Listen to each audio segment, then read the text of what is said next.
સુરતથી મહત્વના સમાચાર સામે આવી રહ્યા છે, જ્યાં સુરતમાં હની ટ્રેપ કરી લોકોના પૈસા પડાવતી ગેંગ ઝડપાઈ છે। મહત્વના સમાચાર કે જ્યાં ક્રાઇમ બ્રાન્ચે ગેંગના 4 લોકોની તેમાં અટકાયત કરી લીધી છે।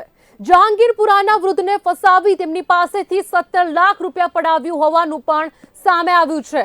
દેહ વેપાર કરનાર મહિલાનો ઉપયોગ કરી લોકોને ફસાવતા બાદમાં કહી શકાય કે નકલી પોલીસ બની લોકો પાસેથી રૂપિયા ખંખેરતા હોવાનું પણ સામે આવી ગયું છે। મહત્વના સમાચાર કે જે આરોપીઓ અગાઉ પણ હની ટ્રેપના ગુનામાં ઝડપાઈ ચૂક્યા હોવાનું પણ પોલીસ દ્વારા સામે આવ્યું છે।